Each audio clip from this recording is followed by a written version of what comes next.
d'habitude, il est là. Et cette semaine, on commence avec une production québécoise. Oui, avec l'album de Marc Drouin qui s'appelle Showman. Et c'est vraiment son premier vrai micro-sillon qui a été écrit dans le but de faire un spectacle qu'il prépare d'ailleurs, qu'il proposera au public à l'automne à Montréal. Parce que Vie de la vinaigrette, c'était plutôt un peu la comédie musicale qui était transposée sur disque. Mais là, c'est un vrai micro-sillon. D'ailleurs, ça paraît, le contenu est plus homogène. Ça se prend plus comme un tout qu'on écoute de A à Z. Et Marc Drouin flirte avec la France, bien sûr. Il a déjà donné des spectacles qui ont remporté beaucoup de popularité en France. D'ailleurs, il y a une chanson qui s'appelle Famille Rock qui a été enregistrée en France lors d'un spectacle. Et il met ce que les Français vont sûrement bien adorer, surtout dans deux chansons, Showman et Crack Cowboy, des petits mots en anglais. Vous savez que les Français adorent ça. Pas nécessairement des anglicismes, mais vraiment des mots en anglais carrément. Et j'ai dit qu'il essaie de plaire à la France, mais c'est quand même très, très bien fait. Dans sa poésie, quand même, c'est le Québec qui est reflété. C'est pas vraiment juste des expressions françaises comme ça qu'on comprend pas. Nous, il y a peut-être Crack Cowboy, crack qu'on connaît pas vraiment ici au Québec, qui veut dire le meilleur, là, simplement. Musicalement, il y a 9 des 12 chansons qui sont signées par Angelo Finaldi, qui travaille ici au Québec depuis à peu près une vingtaine d'années, qui est très, très bien connu, ce qui donne un résultat très fignolé, très bien réalisé. On est en terrain connu, par exemple, avec l'album de Marc Drouin. C'est du soft rock, un peu soul, avec des accents rap.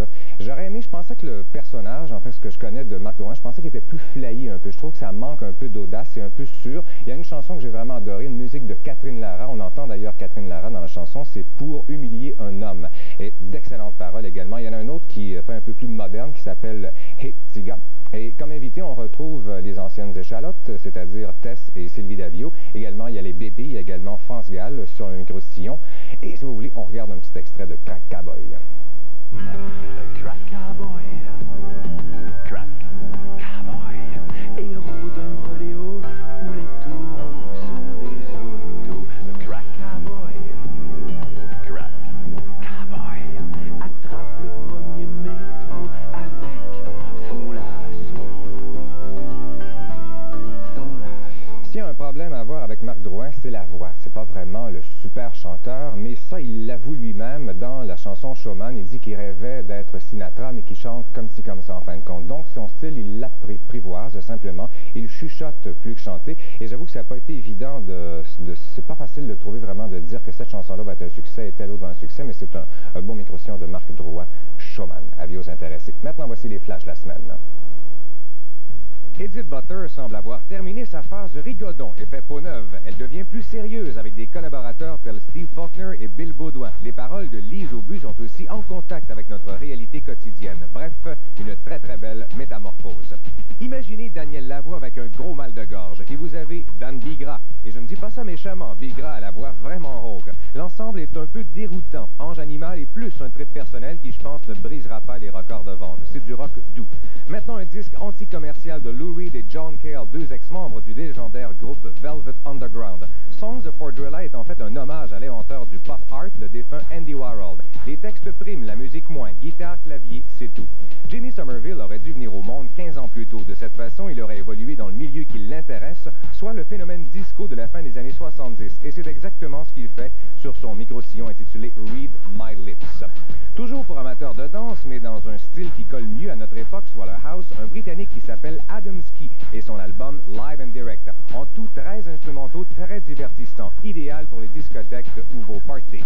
La house, c'est bon, mais ça revient comme toujours au même. Et pour détonner de la masse, il faut être original, comme c'est le cas de Guru Josh et son premier maxi, l'excellent Infinity. Les arrangements sont superbes, un nom à surveiller.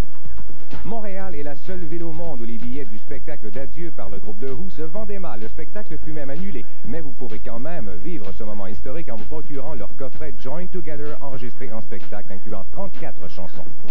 Palmarès, au Québec, selon Radioactivité, les micro-sillons les plus populaires en 5e, Philippe Lafontaine, 4e, Francis Cabrel, 3e, Daniel Lavoie, numéro 2, Mario Pelcha et toujours bon premier, Les Bébés. Au Canada, selon The Record, toujours côté album, en 5e, Phil Collins, 4e, Heart, 3e, Alana Miles, 2e, Rod Stewart et au numéro 1, Sinead O'Connor. Que ça a été long avant d'avoir ce micro-sillon. disparition de Nanette Workman, changement d'adresse, on en a entendu parler depuis à peu près 3 ans. Puis à un moment donné, on a comme finalement quasiment oublié, mais non, son album est bien là.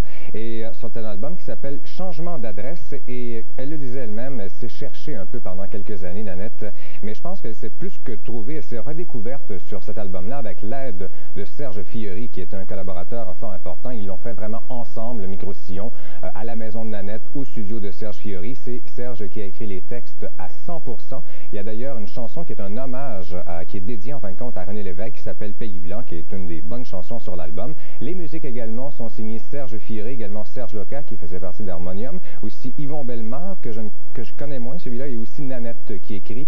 Et c'est un album qui est beaucoup plus mature. Je ne cherchais pas de Lady Marmalade, c'est vraiment moins gogo. C'est que ça a été conçu durant sa grossesse, donc c'est un album qui est très doux, peut-être un peu trop d'ailleurs. Peut-être qu'elle aurait dû faire peut-être un compromis entre son côté pop et le côté sérieux. Mais Fiori n'est pas vraiment le genre à écrire « Je t'aime, yé, yé, yé », alors ça donne dans le genre de Serge Fiori. Ça manque de variété, c'est vraiment pas un micro-sillon qui est commercial. Et lorsque j'ai entendu le premier 45 tours, qui est ballon percé, j'avais pas été vraiment charmé, mais après l'avoir écouté 3-4 fois, je me dis que ça ressemble à du bon vieux Fiori-Séguin, et ça ressemble au son qu'il faisait à cette époque-là, mais c'est quand même, ça se prend quand même très bien en 1990. Donc, à voir si ça va devenir un succès, mais c'est un bon micro-sillon quand même, changement d'adresse. Pour ceux qui aiment Nanette, ils vont la redécouvrir, et pour ceux qui ont suivi la carrière de Serge Fiori, parce que c'est vraiment lui qui est omniprésent.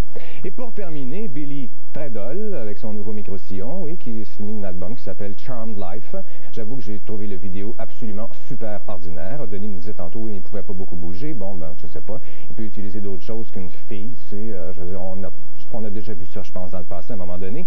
Surtout avec le genre de vidéo qui nous a habitués, gros budget, avec des explosions et tout. Au moins, c'était divertissant. Là, ça ne l'est vraiment pas. La chanson est comme bien ordinaire. Il a sa même image, absolument. Je ne sais pas combien de temps exactement les gens sont incapables de prendre son image de mauvais garçon. Moi, je suis comme un peu tanné, j'avoue, et je le suis depuis comme plus d'une dizaine d'années, parce que je l'aimais bien à l'époque où il faisait partie du groupe Generation X. Et c'est encore Keith Forsey qui a réalisé, ça, il n'y a rien de mal là-dedans. Le départ de Steve Stevens, alors je pense que ça, c'est le drame, vraiment, ça paraît beaucoup que Steve Stevens n'est plus là, ne cherchez pas de grands solos de guitare, il n'y en a plus. Toutes les chansons sont de Billy Idol avec ses nouveaux collaborateurs, sauf 2, sa version de LA Woman, un classique des Doors, qu'il a dilué. C'est une très mauvaise version, je trouve. Il y en a une autre chanson qui date de 1958, qui s'appelle Endlessly, qui avait été enregistrée à l'époque par Jody Reynolds. J'avais 3 ans, excusez-moi. Et aussi, on ne retrouve pas vraiment la même qualité d'écriture sur ce micro-sillon-là. C'est son micro-sillon le moins audacieux et son moins bon, c'est sûr et certain. Je pense que Billy Idol est pris dans sa formule. Bien dommage, Billy Treadle. Voici maintenant les autres palmarès. Aux États-Unis, les 45 tours les plus populaires selon Billboard: en 5e position, Janet Jackson; en 4e, Wilson Phillips; en 3e, Sinead O'Connor; au numéro 2, Heart; et bonne première pour la 2e semaine d'affilée, Madonna.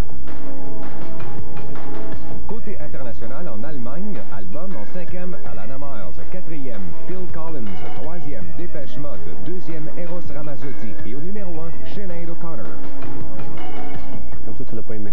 Eh bien non, c'est dommage, et c'est vraiment plus bas, c'est son pire album. C'est pas méchant, là, mais à comparer avec ce qu'il a fait dans le passé, c'est pas vraiment intéressant. Moi, j'ai eu l'impression, en regardant le clip, qu'ils ont fait ça rapidement, parce que l'album venait de sortir, l'accident s'est produit, bon, on a été happé par une voiture, là, il faut sortir un clip, let's go, on fait quelque chose. On a joué safe, comme on dit dans le milieu, on avait une fille qui se faisait aller, et puis... en tout cas, c'est un peu simple. Bon anniversaire. Merci, et je tiens à remercier l'équipe pour les fleurs, c'est très gentil, merci. C'est pas une autre tarte à la crème, malheureusement. Non, merci. On se laisse sur Cradle of Love. Non, pas de fleurs, pas les tartes. Salut tout le monde. Salut.